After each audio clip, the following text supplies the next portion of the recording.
ground and able to move faster. April 13th, 1940, a British strike force heads into the German-held Norwegian port of Narvik for the first major face-off of the war.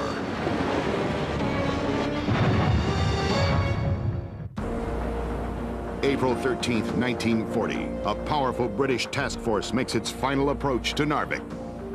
The English came with destroyers because they had all their forces outside prepared for that occupation of northern Norway. Most of our destroyers were in the harbor.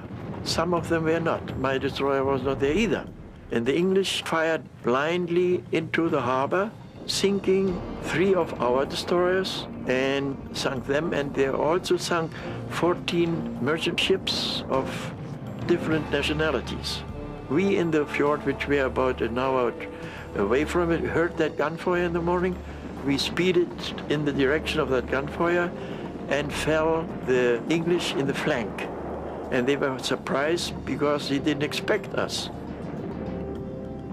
Then the next day, the English came with aircraft carrier and a battleship, several cruisers, and they finished us up because the cruiser gun, they could reach us. They kept out of reach from our smaller destroyer guns.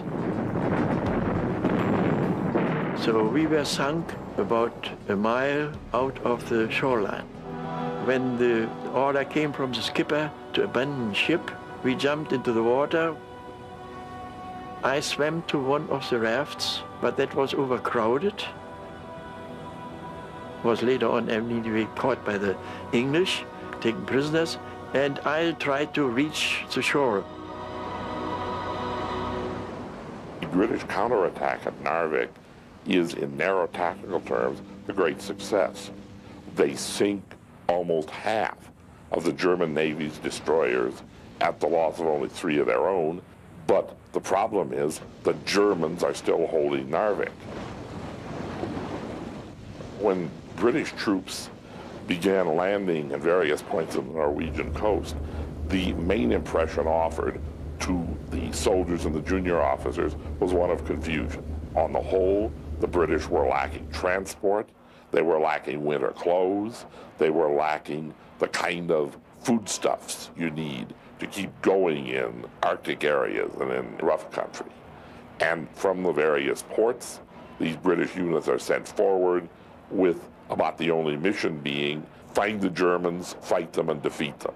The average British column had almost no ability to maneuver in Norway's mountains.